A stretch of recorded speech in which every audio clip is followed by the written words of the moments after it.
Oke teman-teman, masih bersama Dev di sini dalam acara Jejak Sejarah. Kali ini aku sedang berada di Candi Plaosan. Ini merupakan dua candi kembar biasanya disebutnya Candi Kembar Plaosan karena candi induknya itu ada dua. Yang di sana sama yang di sini. Di masing-masing depan pintu masuknya terdapat penjaga gerbang yaitu dua rapala. Namanya saja Duara ya. Jadi ada dua sosok raksasa penjaga gerbang. Tuh. Wih, gagah ya dengan atribut kerajaannya. Dengan ular yang ada di tangan dan gada di tangan sebelahnya. Itu juga tuh. Sayangnya yang ini bad luck. Jadi dua rapala ini berada di depan pintu masuk candi utama yang di sebelah selatan. Kalau yang di sebelah utara, gas yuk kita lihat. Untuk di tengah-tengah pembatas antar dua rapala itu ada sebuah bangunan kecil seperti ada mini apa ya, candi perwara gitu, dan di sini ada kolam kah ya. Soalnya bentuknya itu agak bulat gitu tuh. Ini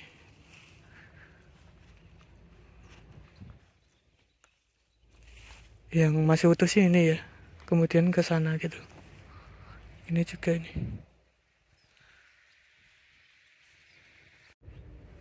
ini dia dua rapala penjaga candi utama di sebelah utara. Wah, gagah juga ya. Sangat jarang sekali, khususnya di daerah sekitar sini terdapat dua rapalanya. Yang paling utuh itu di Candi Pelausan ini dan juga Candi Sewu, tentu saja di Candi Prambanan. Kalau yang ini dari sini keren nih. Wih, detailnya lihat tuh, serem. Setelah melewati dua rapala, di sini ada tangga masuk dan langsung ada pagar pembatas menuju komplek candi utama yang dikelilingi oleh candi perwara. Banyak sekali candi perwara dan juga ada candi perwara berbentuk stupa. Ini merupakan salah satu contoh dari candi perwara stupa, dan di situ ada satu bangunan candi perwara yang sedang dalam pemugaran, dan ini candi perwara yang biasanya yang mengelilingi bangunan candi utama ini. Wah, keren sih. Aku selalu dibuat takjub ya. Ini tempat pertama kali aku ikut studi waktu SMK di sini. Diperkenalkan dengan dunia percandian dan dijelaskan mengenai apa aja yang penting dalam percandian itu, seperti eh, batu pengganti, seperti ada kalakirti muka, ada makara juga, dan yang lain sebagainya. Karena di waktu itu ada semacam studi gitu, studi tour dengan melibatkan BPCB yang bertempatan di Candi Pelausan ini. Seperti flashback aja gitu. Lihat betapa megahnya ketika deretan Candi Perwara ini berdiri dengan gagah sejajar menghadap ke barat, membelakangi candi utamanya. Ush, keren kan? Tidak henti-hentinya takjub dengan pesona keindahan ini. Tentu saja nggak semua candi perwara itu bisa dipugar sempurna ya, karena ada beberapa candi perwara yang batuannya itu lebih banyak hilangnya daripada masih bisa ditemukannya batuan candi di bangunan candi perwara ini. Contohnya di sebelah sini. Ini hanya ditemukan bagian kakinya saja, jadi untuk bagian badan dan atapnya itu untuk step pemugarannya bakalan terhenti. Walaupun akan diganti dengan batuan pengganti seperti itu, yang di sebelah sana, itu akan agak sedikit susah dan akan agak sedikit lama juga dalam proses pemugarannya. Nah, untuk masuk ke bagian candi utama itu terdapat pagar lagi keliling yang memagari candi-candi utamanya ya, dan ada pintu masuknya seperti gerbang masuk gitu. Ada Kalagirtimuka dan juga ada Makara. Jadi Kala Makara ini. Kalagirtimukanya dipahat nggak sedikit timbul alias nggak terlalu timbul-timbul banget, tapi agak datar gitu dengan mata yang seperti sedang pusing gitu. Begitupun juga makarannya. Yuk kita masuk. Bismillah. Kita masuk di bagian candi utama yang bagian utara nih. Wow, keren ya. Di bagian dindingnya terdapat ukiran seperti dewi dan dewatanya. Tapi ini Buddha. Bodhisattva kali ya. Kalau Buddha. Ya, seperti itulah. Dan ini merupakan candi Buddha dengan konsep seperti candi-candi Hindu gitu. Dan tentu saja untuk candi Buddha terdapat ventilasinya. Ini hampir sama dengan Candi Sari yang ada tidak jauh dari sini. Di bagian atasnya pun juga terdapat banyak sekali stupanya. Oh, cantik banget. Oke, kita masuk di candi utama bagian utara ya. Dilihat dari dekat pun tetap bikin kagum. Dilarang melintas ke sekeliling ya, karena terlalu tinggi. Di sini ada antara. Wah, masuk langsung dingin banget ini. Asli. Di sini ada relung, kemungkinan terdapat patung yang menghiasi. Di sini ada Gana yang nyangga Makara. Tentu saja ada Kalagirtimuka di atasnya. Di sini terdapat dua arca utama dengan posisi kakinya menyentuh tanah ya. Tuh. Untuk yang di sini, untuk bagian kepalanya terpenggal semua. Keduanya kemungkinan kakinya menyentuh tanah. Dan di tengahnya ini ada Padmasana lagi. Wah, dingin banget sih ini. Di sini ada ventilasinya. Ada ruangan lagi di sebelah sini. Sama di sebelah sini. Kita coba lihat karena aku nggak pernah masuk ya. Oh, ada arca lagi. Ada arca lagi di sini. Kondisinya pun hampir sama ya. Dan di bagian situ ada ukiran. Kita coba. Bismillah.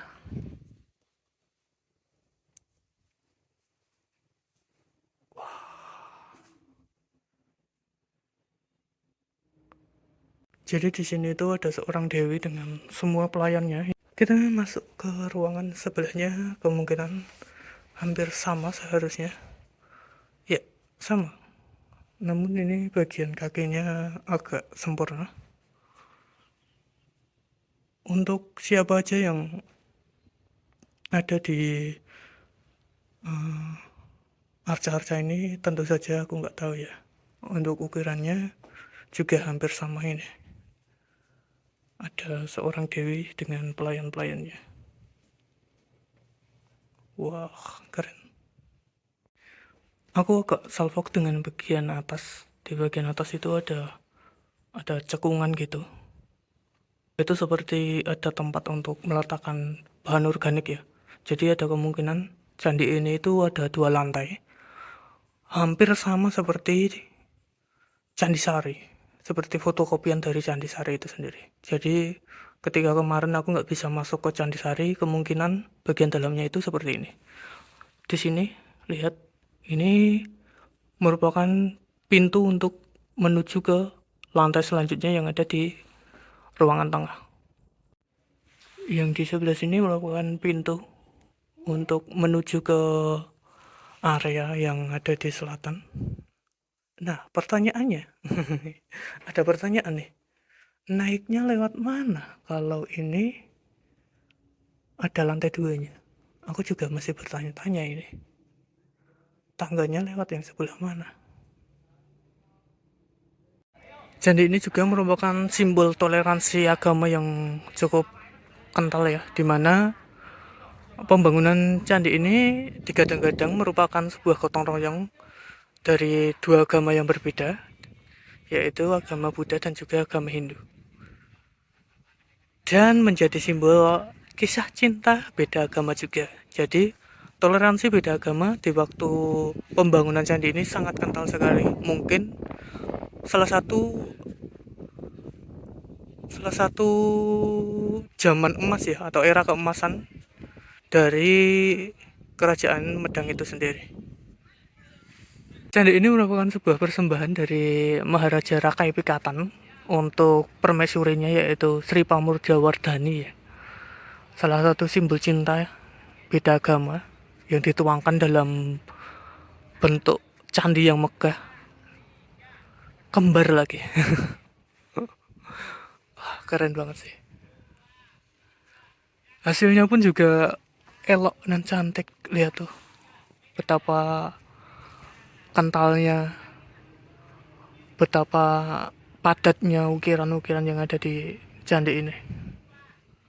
Keren banget. Tentu saja pemugaran di sini masif terus dilakukan ya. Contohnya aja di depan tadi, dan juga untuk bangunan tembok keliling dari candi utama ini. Sudah hampir semua tercover ya. Kita akan menuju ke candi yang cantik satunya lagi, di candi utama yang bagian selatan. Yuk kita lihat seperti apa. Kemungkinan sih hampir sama ya, dengan 2 lantai dan ventilasinya. Yuk gas guys. Walaupun keduanya merupakan sama-sama candi utama ya, tapi keduanya itu dipisahkan oleh sekat sekat pembatas ini. Ada pagar pembatasnya dengan tinggi segitu. Segitu itu sekitar 2,5 meteran lah. Nah, bagian inilah yang dulu ku tanyakan kepada yang menjelaskan gitu. Pak, ini kenapa? Kenapa tidak diukir sama dengan yang ada di sebelahnya? Jadi penjelasannya selalu aku gaungkan ya. Ini merupakan batuan pengganti, jadi kalau diukir sama dengan batuan asli akan merusak keaslian dari bangunan candi ini sendiri, dan tentu saja akan membuat candi ini tidak ternilai lagi. Karena yang membuat candi ini ternilai adalah keorisinilan dari bagian-bagian candi ini sendiri. Bismillah, assalamualaikum. Kita masuk yuk.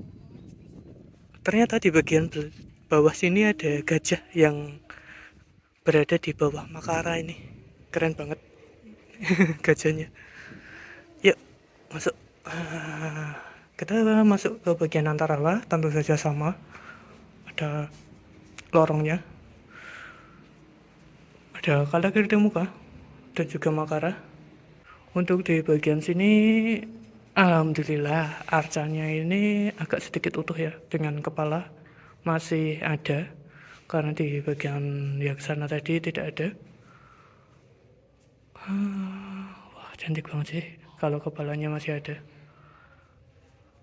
Di sini kukira Padmasana, tapi iya sih bener Padmasana. Padmasananya terukir gitu. Kemungkinan ada arcanya enggak ya? Ada sih harusnya. Kita masuk di bagian selatan, pintu bagian selatan. Loh, ini apa yang ku cari? Ini lubang untuk bangunan organik, jadi kemungkinan tangganya dari sebelah sini. Ketemu. Ini tangga masuknya lewat sini nih, kemungkinan ke atas gitu. Wow. Takjub sih. Ini ternyata beda-beda ya aksen dari arcana, tapi dengan posisi yang hampir sama. Wow. bagian belakangnya itu juga beda.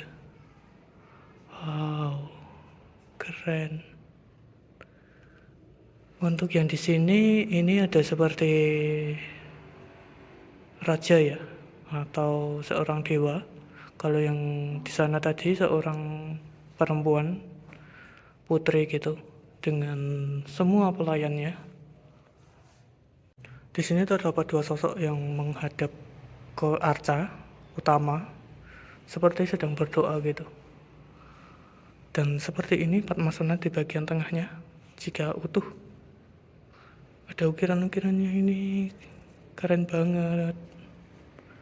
Untuk bagian pijakan kakinya pun juga sama nih, ukirannya hampir sama.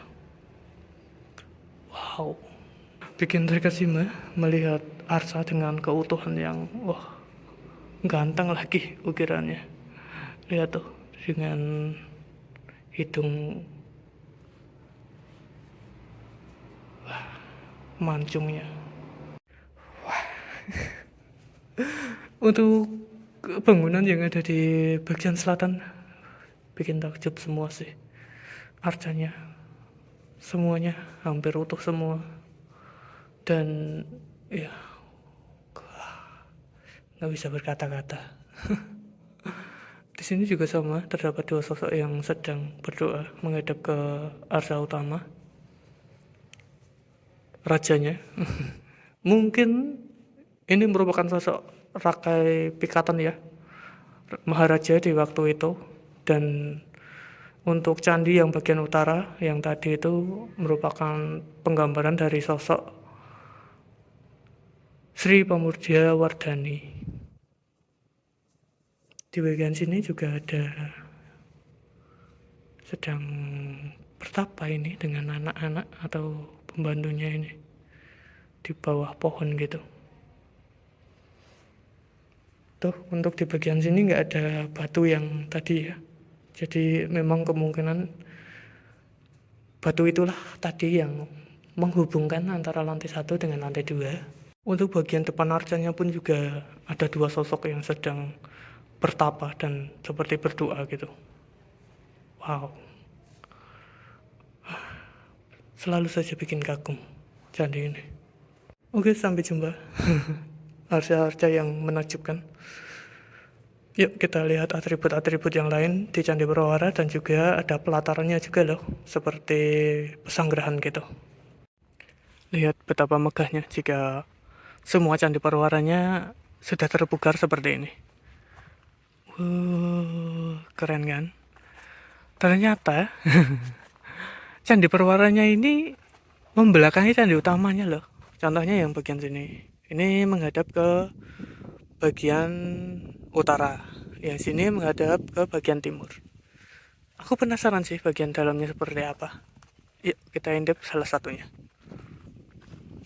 Tapi jujur saja sih, jika semua perwaranya bisa dipugar sedemikian rupa, membuat pemandangan se-epic ini, wah, bener-bener bikin takjub sih. Itu candi utamanya. Kita cap-cip dulu. Kita pilih yang mana yang mau kita tengok. Aku rasa yang inilah. Ini aja lah. Atau yang itu. Itu aja lah ya.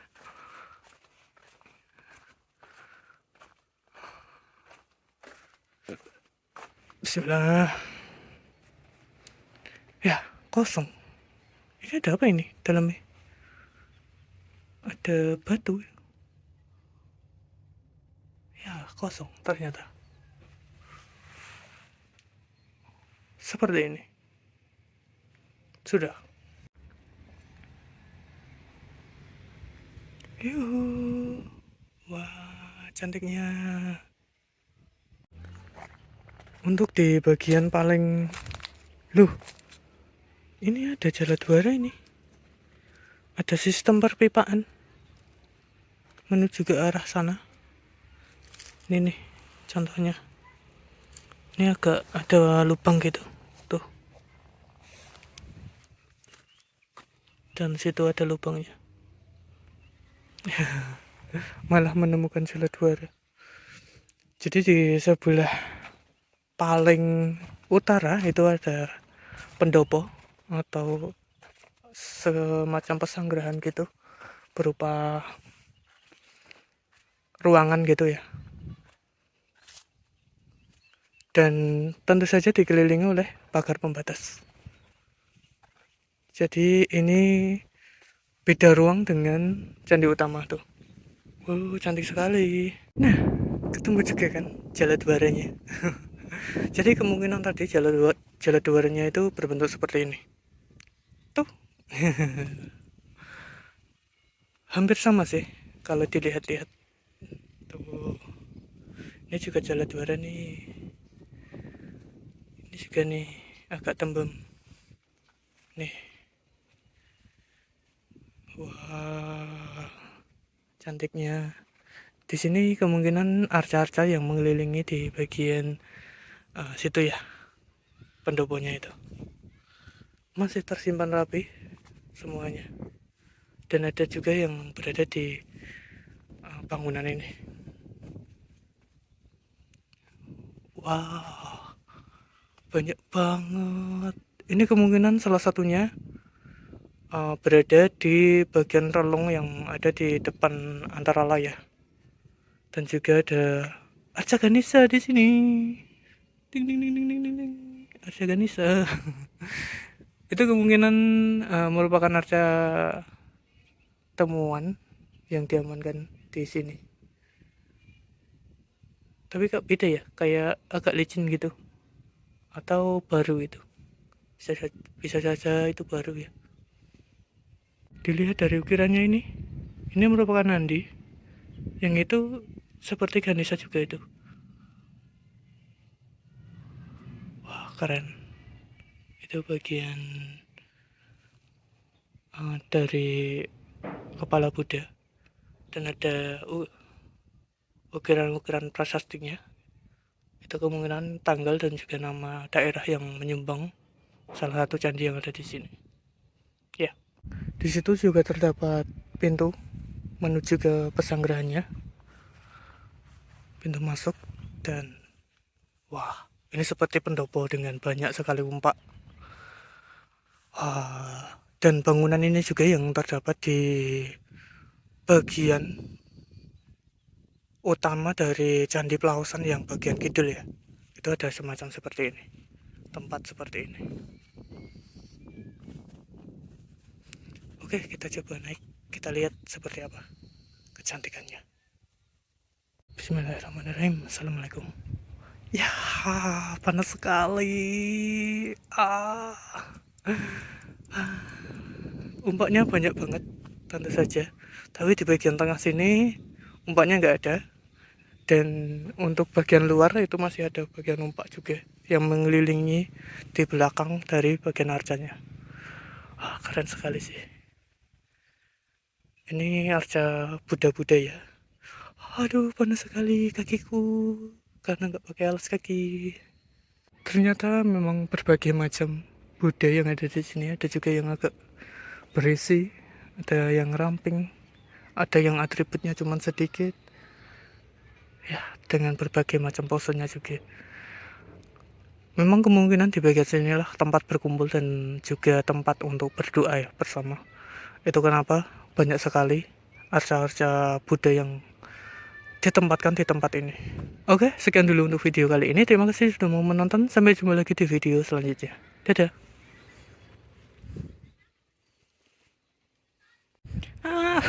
Panas.